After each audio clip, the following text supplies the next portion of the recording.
Which I made that mistake, I know, early on, and my wife did feel that way, and I didn't mean to, but I was just like, I got to provide, I got to go do this. And there was a moment, where it was just pure desperation. I was like, wait, I got to make this work, or we're not going to eat, And there's periods of hustle. How do entrepreneurs, business owners, and experts influence themselves, their clients, and teams to maximize profitability, efficiency, and create lasting impact? How do they simplify life and business and yet still achieve more? What's the one thing separating the mediocre from the best?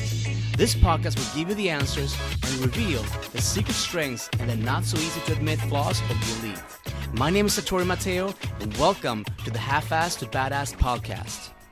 In today's Halfass to Badass episode, you will hear from Steve J Larsen. Steve is the guy who was the lead funnel builder for ClickFunnels for 2 years, making a name for himself in the internet marketing world.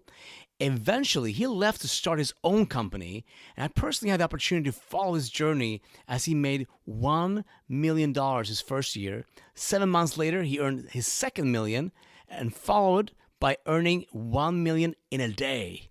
Listen, I asked him to simplify the psychology of selling and making powerful, irresistible offers. Let's jump into the episode. Okay, so welcome to the show, Steve. How you doing? Good, man. Thanks for having me. This will be awesome. I feel really inspired to have you here with us because this is going to be really a cool, transparent conversation into the psychology of sales and marketing and what drives human behavior. So why do we say yes and take action on buying products and services? And what happens when we don't, when we are resistant? And so as you're listening to this today, you're going to want to take notes. There's going to be a lot of value today, and no fluff. I know we're both kind of allergic to fluff, right? So that's a good way to put it. Yes. Allergic to fluff. That should be the new T-shirt. Allergic to fluff. Yes. Weak. So before we go deep into all the cool stuff that we're going to talk about today, I have this one question that I do ask my guests at the beginning of each show. And I'm curious to know your perspective on it. What's the difference between a half-ass and a badass? Honestly, I think the difference is, if you're going all in, right? It's far more than a commitment to time. I think what you really start running into, if you're going to be like completely all in and actually go try and be successful with something, you truly have to be willing to change personally. And I think that's the difference. Anybody can learn the models that I teach. Anyone can learn this stuff. That's not the issue. The issue is, can you personally execute it in a way that where you personally can be changing, right? And that's the hardest part about it. I really think that's the major difference, is personal growth and development. And understanding that you're not going to go very far in the models we teach if you can't even you know what I mean? Like your business grows to the level that you do. Right. And that's it. Yeah. No, I love that. It's great. And I know, you've had a very, adventurous life and accomplished a lot. And then, you're not that old. You're a pretty young guy. So, right. So tell me, what's your backstory? Like, how did you become the offer guy? I became the offer guy. It actually was back when I was working at ClickFunnels, and I was working at ClickFunnels sitting right next to Russell, and I remember sitting there, and this is at his old office, and we were sitting there, and we sat back to back in that office, and my monitors reflected off of his monitors, which reflected off of his face. So I could see his face in my left monitor, which is like, oh my gosh, he's looking at me, it was super. Anyway, so I was sitting there and I was building funnels, I was putting all stuff together, and it happened to be that during that day, all he did was he was coaching literally the entire day. And he coached the entire day, and he sat back and muted during a break, turned off the video, and just kind of because he'd been going for 5 hours, And he sits back, and I was like, how you doing? He's like, good. I was like, you're saying the same thing to every single person? And he laughed, and he goes, I know, isn't that funny? I said, it is funny. It doesn't matter their scenario or their business. You have the same answer. He's like, it's because it's the same thing, So we came up with the idea, what if we came up with a program that people go through the program before going to Russell? That way kind of saved him a little bit. and kind of set the groundwork since it was the same for everybody. And so what I did is I spent the next 6 months going through Russell's previous 12 years of content. It was exhausting. Like it was mentally taxing. And what I did is I went through all of his material, and it was, in order to know this, you got to do that. In order to that, though, you really need the foundation of these things. And what I did is I put it in an order. And that became the first, I showed it to Russell afterwards, and he was like, oh, that's really cool. And it became our first 2 Comma Club coaching program. And I was the only coach. And it was me, and it was 675 students. So I'm sitting there in this program, and he sold it, and he made $1 million with it in 3 weeks. And I was like, holy crap, that's crazy, right? And I'm sitting there, and I'm coaching, and I'm going through all these scenarios. And there was this piece that everybody had a big question about, and it was about the offer and the sales message specifically. The funnel, we were all over that, but the sales message and the offer.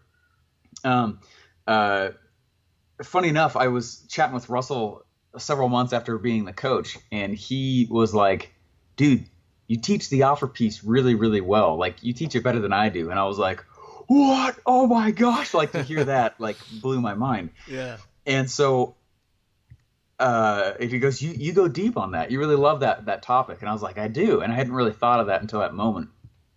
And he goes, you should go deeper into being the offer guy.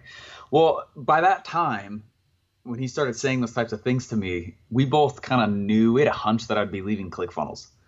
And so I started going a little bit more into the offer stuff, and I left ClickFunnels. And about a year later, he and Dana Derricks reached out. They're like, dude, if you don't become the offer guy, like, we're going to kill you. Like, get at it, man. Like, what is it? Like, we don't – more importantly, like, it'd be stupid for you not to, but it'd be stupid if someone else tried to take the cake and plant that flag there because you're the guy for that. You love that thing. And I was like, okay, so that's how it happened. Nice. Long answer. That's how it happened. Well, that's cool. So tell me, what inspires you? What gets you up in the morning?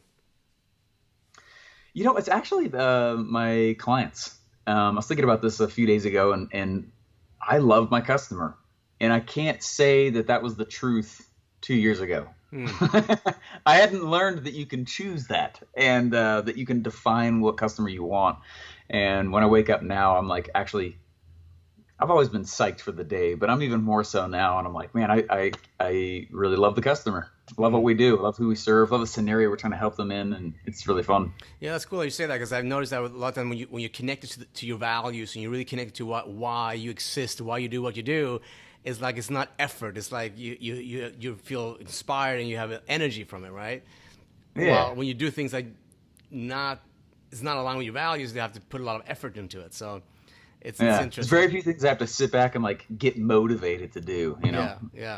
So, one of the things that I've throughout, I've been coaching people for 25 plus years and exploring, personal growth, business growth, and all kinds of stuff, and working with leaders, entrepreneurs. And one of the things that I've noticed that they get easily overwhelmed, they get stressed, trying to navigate a million plates, right? Trying to be present with their family.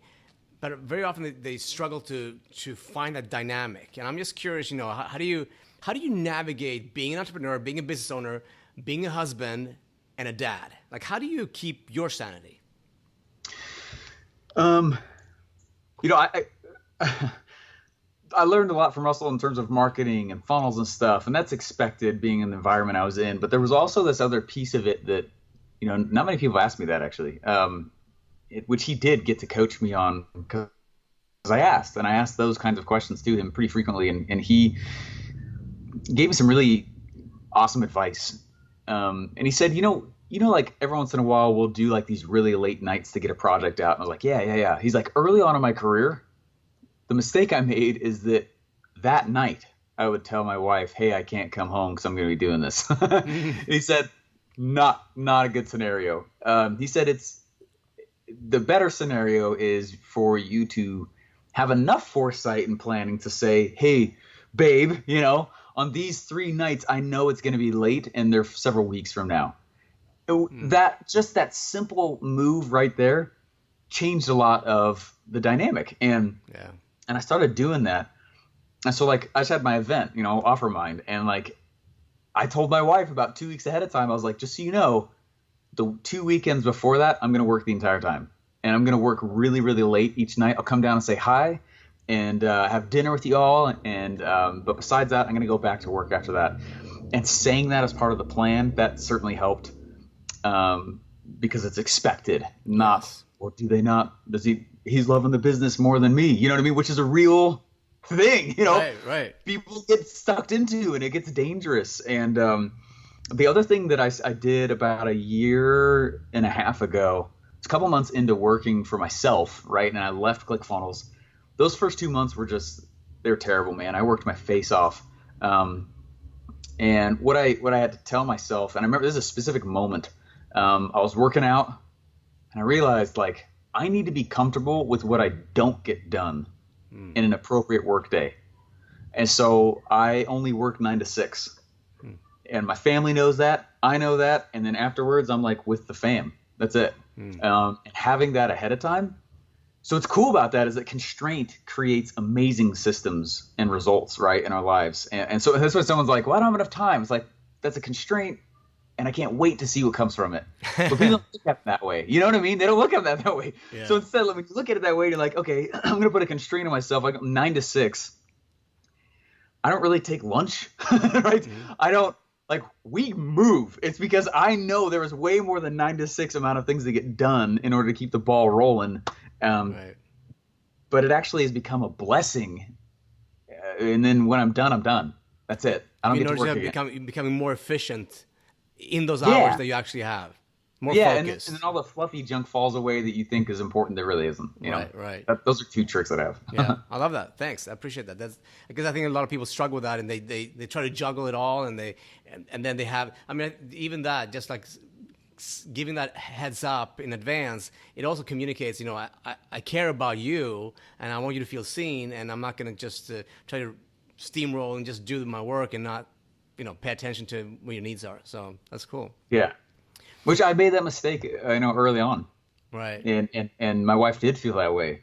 And I didn't mean to. Right. But I was just like, I got to provide. I got to go do this. And there was a moment, you know, where it was just pure desperation. I was like, well, I got to make this work or we're not going to eat, you know? Right. And there's periods of hustle, but like 24/7 hustle is going to kill you in a couple of years. Even if you have unnaturally high levels of energy like you and I, like, you know, we're going to die. It'll kill us. And there's moments where I've started to feel senses of burnout. And I go back to basics, whittle it down, take care of my body, take care of my mind, and only stick to the times I am working. And then after that, don't think about it and be okay with the results, you know? Yeah. And we'll probably get into this in a little bit, but because I know you're into a lot into systems and stuff. You want things to be organized, and so that's cool. So I have a question. You know, people, you know, they go to an event, they buy an information product, you know, whether it's personal development or business or whatever that is, right? And they're pumped up, they're excited, but they end up doing nothing with the information. And I've seen that over and over, and a lot of our clients that come to us, that's what happens, right? Yeah. But what do you think? Do you think that's I mean, apart from giving responsibility to the actual person buying the product, but do you think that's a part of the mistake of the company? Like, meaning that, are they not indoctrinating enough? Are they properly? Are they giving too much information to, like, kind of overload the customer? Is that a design mistake in the offer, do you believe? Or what's your belief about this? I think it's both. You know, it's a design mistake in the offer, but it's also, you know, it's up to them ultimately. I think what you have to do is figure out what they define as being success early on. Because some of them, like, they don't have the same goal as what we have for them. Right. And they were just wanting to scratch an itch or see what it is that we're selling or whatever. So we'll look at the success rate of these programs and be like, hey, you know, that it looks like it's not being successful. Maybe it already was, and we just don't know that. So, like, we're doing a lot of onboarding for a program we just sold right now. And one thing that has, you know, there's a whole bunch of in fact, this is something I used to teach. Something I taught at my last event quite a bit. Not the one a week ago. A year ago, though. The purchase isn't over at credit card swipe, right? It's not even over when you finish onboarding them. The purchase is over when they can successfully defend themselves and the decision they made in front of the ones they care about. Wow. You know what I mean?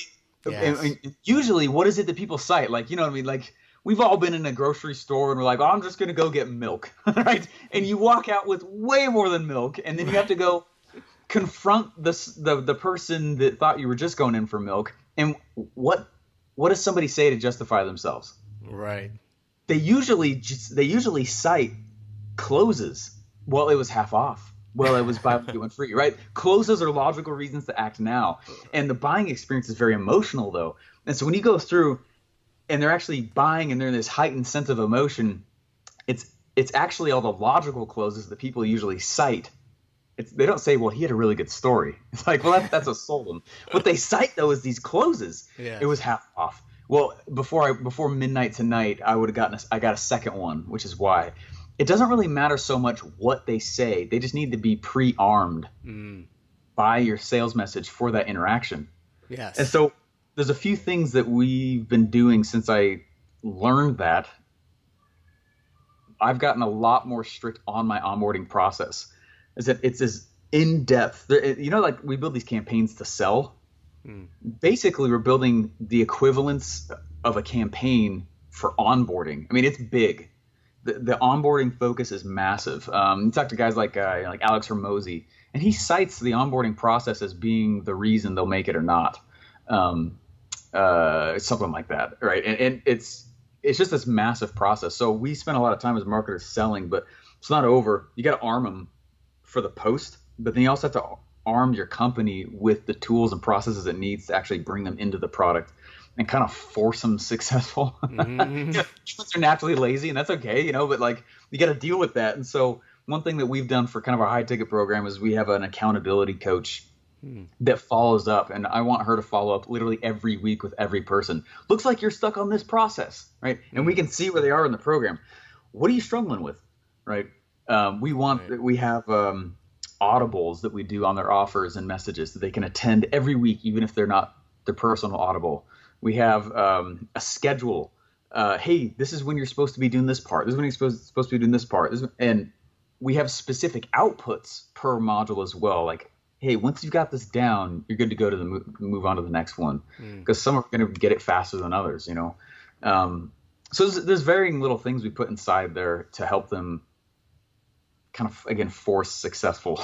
Yeah, no, I love that. I think probably a lot of reasons why people quit, right? And then they quit, and who are they going to blame?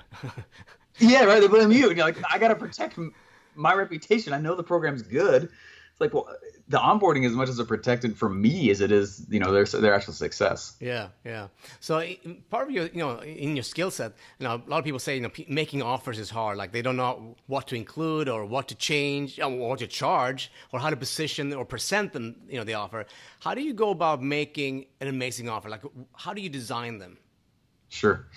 Well, the first thing I'd say to anyone who thinks that they're challenging is that the actual act of putting the offer together is actually quite simple, but only if you go through like 4 or 5 steps ahead of time that we have. So the first thing that we have people go through is we have them identify how much they want to get paid. Not even the who. It's how much do you want to get paid? It's funny because I used to think there was all these things that determined price, but I remember one of the programs we were selling. It actually was that first 2 Common Club coaching program that I was helping put together. The night before we were planning on selling it, we're sitting down. It's Russell, me, Dave, Melanie. We're sitting in front of this whiteboard, and we're sitting. He's like, "What all should we include in this offer?" And it's funny that he was asking it then because we already had campaigns going. There was people signed up for the live attending thing. He was asking the night before what the whole offer should be. And I remember there was this critical moment where he sat there and he was like, "How much do we want to get paid for this?" He's like, I can't even imagine myself wanting to offer what we're about to for like less than 18 grand. So that was what the price was. He just decided how much he wants to get paid. There's certainly something to figuring out what people are already paying and kind of basing price off of that. But most people don't. I remember there was somebody we were building funnels for, and they were selling for way less than they were buying the product for. So they're going in the hole. And I was just like, man, there's so many price objections. Like there's so many price. Anyway, so the first thing I would do is identify how much you want to get paid. Then figure out who you actually want to serve. And that's the key. Who do you want to serve? I'm not talking about products. I'm not talking about markets. What do you want to get paid? Who do you want to serve? And then what I start to look for is I see, well, now that you know the who, like, what is it that they're actually trying to go get? And what are they using to go get it? That is what guides me to markets. Right. So I want to go see, like, oh, okay, now they want to lose weight, so they're in the keto thing, you know what I mean? Like, well, let's look at the keto market, right? What are the problems inside the keto market? And then what are the problems that they're experiencing? And when you understand that, like, I don't know if you watch Shark Tank. Yeah. I love that show, man. Like, I'm so against what they're really doing in terms of like funding all these companies that just need a front end funnel and they wouldn't need funding. But like, right. Anyway, but like one of my favorite episodes of Shark Tank is this lady who stands up and she's like, I created this thing that, we put sticky pads all over our computers, sticky notes, and it's this big issue. And the sharks are like, what? And she created this little arm that attaches to the side of the computer for all the sticky notes to go. And they're like, you created a sticky pad for sticky pads. And she's like, no. I created an arm for sticky pads. And like, what? Like, how many sales have you had? She's like, well, I haven't had any. And they're like, great. You haven't had any sales yet? Okay. And they're like, how much did I pay for this? $10. And they're like, what? Are you kidding? And she's put herself at a $500,000 valuation. Yes. And they're like, please tell us why. And she's like, well, this is a really big issue. And I'm like, what? And the whole point of the video I showed at my events is for people to understand that you're getting paid and compensated in the marketplace in direct relation to the types of problems you solve. You know what I mean? So what I want to go do is I want to figure out the who that I want to serve, and I want to figure out what their existing issues are. I don't want to make up an issue. What's the problem that they're having right now? And then offer creation becomes really easy. How can I solve that problem? How much would it pay me if I was to solve that problem? Would it be really valuable to the customer if I solve that problem? Because value is determined by them, not me. Right? And then let me go create it. Yeah. And that's really it. Right? And there's a lot of, there's other mechanisms that we use to go, like, put some of those pieces together. But that's the general principle, is that some people are like, well, I got to be a creative genius. No, an entrepreneur is just a problem solver. What problem do you want to solve, and will it pay you a lot? You want to solve the problem of putting groceries inside of a bag at the end of a checkout line? Like, you're going to get paid to solve that problem accordingly, which is like nothing. Yeah. Solve problems, you make bigger money. Yeah, no, that's awesome. And it's funny because you say that, because when you think about that, you're looking at the problems they're having, but you also look at the problems that are actually inside of that marketplace also, right? Yeah, there's two kinds, definitely. Yeah. Fascinating. Yeah, absolutely. One of the things that I heard you talk about a lot about, and you do it greatly. Like, you tell stories, right? And about when you're selling and you're marketing, what do you think? What's the importance of story, number one? But how do you impact the beliefs of your buyer with your stories? Like, why are they so important? And how do you select the structure of how you come up with the stories? Sure. So I all belief is upheld by story. I love telling story. In fact, this is not as common now, but right around early internet days for internet marketers, there's a lot of story workshops. And so you go around and all you would do is you go to these events with no purpose than to brainstorm just huge amounts of stories. And, I've seen Russell reach into his proverbial bag of stories and pull one out. And he does that all the time. He's like, oh, this would be a good story for that, Right. I think that's one of the most valuable times that an entrepreneur could spend, though, is figuring out what stories they do have. So the reason we tell story is because it breaks belief. And if you come in and you've got this belief around, like, well, I can't make it as an entrepreneur. Okay, well, what's the story behind why you believe that? Oh, you had this experience back in the day. Oh man, your dad, he went into this and he failed. Therefore, entrepreneurs, they don't make money, and it's going to be this terrible experience. It's going to be really rough on you, right? And like, oh, well, that's the story I'm competing with. Interesting. So funny enough, I actually start my story in a similar place. And that's one of my tricks. I need to know where their story is, because it's where my news story will start. Ah, interesting. huge key right there, right? So I'm going to go in and I'm going to find, and if it's not a personal story, like don't lie, tell a real story. But if I don't have one, I'm still going to find somebody in my community. I'm going to find somebody who has something similar. So then I can go well, I know a lot of you guys, I just want to tell you a story real quick about so-and-so in my audience. They had this, their dad didn't make it in entrepreneurship. How many of you guys know somebody who has not made it in entrepreneurship? All these hands go up, right? Which is very validating for the person with that belief. I'm not trying to shame them. Right. I'm trying to connect with them. Right. And then I'm going to go tell a story of how this person realized like what they were doing was wrong, and show this whole progression of struggle and little success and struggle and little success, so that it doesn't feel too good to be true, Right. And then it will go in, and what happens is it ends up outdoing and trumping, frankly, right? It's going to compete with and win against their current story, which makes them say, well, maybe that story wasn't true all along. Maybe it's just, maybe my dad just failed, right? Which is okay, but maybe like he just failed.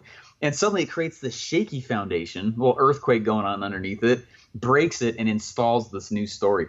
And most of our decisions are actually made in the same way that we decide to buy something. So human behavior is one of the best things anyone can go study to be a marketer.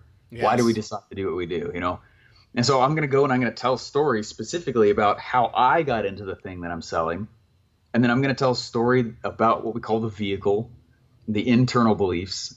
Can I do this? And then the external. Do I have the resources to do it? And I'm going to see what those vehicle, internal, and external beliefs are, the stories behind them, and then find the new stories to go tell. And by the time you do that, like you usually, I had a stage rush a week ago. Oh, really? I've never had a stage rush. That was awesome. I hadn't even set the price, and people were standing up, slapping. I hadn't done the price drop. People were putting their credit card down. Never had that in my life. Super cool. Really interesting experience. And I believe it's because of the stories I was telling, though. Breaks, rebuilds the beliefs. By the time I even show the thing, they're like, oh. Because when you tell a story, it's effective when it opens the gap in their mind. And they go, oh, my gosh, things are not as I thought they were. Yeah. And then they start to question it, and they go, holy crap, the world is different than I thought it was. And most people get afraid. They're very afraid to sell at that moment. And if you don't sell them, someone else is going to, because you just opened a gap in their brain, right? Yes. And so you open the gap up, and then you drop the offer in, and it's one of the most beautiful experiences anyone can go through. And I think that's cool. And people use it for good or evil, right? But and then I think that's the key, right? It's like, how do you do that in a way that's contributing and serving the greater good? Which brings me to the question. I know I've heard you speak about this a lot of times, and I love when you talk about it. It's the thing what you call DOSE, right? DOSE. Oh yeah. Yes, right. Like, how do you use that in your marketing and in your sales, like to intentionally support the customers to feel happy about the decision to actually buy from us, right? Sure. And how did you learn about those? Like, how did you come to this realization? I was listening to an interview with, it was Ryan Moran and, gosh, I see his face. He's got a man bun. I can't remember his name. Anyway, they were talking about dose for a second. They didn't call it dose. I call it dose, but like they were going through and just talking about some different chemicals in the brain, and I realized like, holy crap, that's so much what we do. We all have the happy, feel good chemicals in our body, and our body makes them. So they're not something to feel like bad about, but there are drugs that we like to consume. Dopamine, dose, right? Dopamine's the chemical of distraction, and we want to get distracted. And statistically, it's been proven we check our phones 72. Right. There's interviews of Mark Zuckerberg saying, hey, yeah, I hired a lot of addiction specialists to come in and engineer addiction into Facebook. Wow. Right. And whether or not that's like good or bad, it's a reality. Right. Right. And each of the we want dopamine's the easiest one for us to get. Oxytocin is actually the one that we want the most. It's the one we seek the most. Oxytocin is the chemical of connection. And we will give up our marriages, we will give up our relationships, our religions, if we don't feel like we're getting enough oxytocin in our lives. We want connection. It's funny because Seth Godin says that we've never lived in a time, he has a book called Tribes, we've never lived in a time where there's been so much de-tribing. and people are looking for a tribe desperately, right? And a lot of the social structures of us need and having these tribes, they're leaving. And so people are actively seeking connection. They want that openness from you because they want a place to live, and harbor. So a big way to give people dopamine is by producing content. Good way to produce oxytocin in their brain is actually through buying and community. Serotonin is a chemical of status. Serotonin is really fascinating. There's a lot of books about this, by the way, too. I'm not pulling out of thin air. Wish I could find. I've got 4 full bookshelves. I don't remember where it is. I remember the cover, though. Serotonin, though, is the one of status. The whole capitalist pig thing that I do, like people are like, yeah, capitalist pig. Halfway through the event, when people liked something that I was saying, they would say oink. I did not come up with anyway, it was awesome. But there's a sense of status and belonging that I've created with this whole capitalist pig thing, Yes. I love it. E is endorphins, and endorphins is the chemical. It's actually the chemical that we get. It's of work reward. So when we are running and it sucks for a little bit, then you get that runner's high. That's endorphins. It only comes when you've put in, you actually get out. And so the way we create that with customers is by creating some of that onboarding stuff, right? Checklists. Okay, you did this. It's kind of like anytime you've finished something and you create the box to check it off. Like completion, feeling like you're making progress. Totally, right? That's a reward kind of thing. So we'll definitely use those kinds of things in terms of the way we interact with customers. Yeah, that's really cool. So I know, like, you being the offer guy, I thought about the other day. I was like, I come the optimization guy. I don't know. I was just thinking about this, because I just love when hearing people when they're into mastery, when they're growing things, and I feel that from you, like when you're talking about things, that you really go deep. So how do you deliberately grow your skill set as an expert, as a business owner, as a marketer? Do you block time to dedicate for growth? Like, what do you do? I actually was talking to Russell about this about 6 months ago. And I was like, dude, I remember when I started out, like I was just consuming books, right? Just diving in. It was this thirst. But I haven't really done that since then. And he said the same. And he goes, yeah, I actually haven't done that either. So I was like, I said, are you nervous that you're going to get outpaced, right? How do you stay competitive when you're not constantly consuming the next thing, And he and I were chatting, and he goes, well, it's not that you don't stop learning. Your learning just changes. And you switch it to the problem you're trying to solve in the business right now. And so and I was like, oh, that makes sense. I'm already doing that. He said, yeah, you're doing that. He's like, but just understand that that's what's happening is I don't sit around. I mean, I buy a lot of books. I do not read them all. What I am, though, is my learning style is turned to more of a hunter. Yes. And so I've got this problems whiteboard on the other side of this wall over there. And I just write problems down that I'm currently facing or questions that I have. And it's not so that I can answer them. It's so that I can figure out if I want to answer them. Yes. Which is really because questions invite revelation. So I'm going to sit down and I'm going to be like, well, what if therefore I will answer the question, even if it's a crappy answer, I will still answer it. And so I need to figure out if I need to answer it. And go put all the mental mojo behind it. Because when I'm ready to go answer a question, I go deep. And I'm going to walk through all my bookshelves and grab titles that look like it could solve it. I'm going to look through all the podcasts, look at the titles that could maybe solve it. And I go whoosh, really, really deep into it, and then stop as soon as I have it. Otherwise, I get stuck on those learning loops. You know what I mean? Yeah. Cool. So that's awesome. how. Appreciate your answers. Awesome. Great to have you here. I'd love to... some other time I have a lot of interesting conversation we probably could have in different directions. But I'm loving your questions, man. No one really has ever asked me this stuff. I love it. Great. So how can people find out more about you and what you offer and what you're about? Kind of the hub for everything is stevejlarson.com. It's kind of like everything's there. Just my name, stevejlarson.com. Beautiful. Awesome. Great having you here, man. It was great talking to you. Thanks, man. This is awesome. Had a lot of fun. Cool. Boom! How did you like that? Hey, if you're thinking, I want some more hands-on training, I wish I had someone who could keep me accountable, keep my mindset straight, and help me grow. And if you want to be part of a community of badasses just like yourself, You can go to halfasstobadass.com and join the waitlist because we are in the middle of creating something super cool. And if you're liking this experience, the community we're building will blow your mind for sure. We haven't officially opened the doors yet, but by getting your name on the VIP list, you will be the first to know when we go live. Sound exciting? We are very excited. Actually, the more accurate word would be inspired. I can't wait to share this with you. So it's super easy. Just go to halfasstobadass.com and get yourself on the VIP list right now. Talk soon.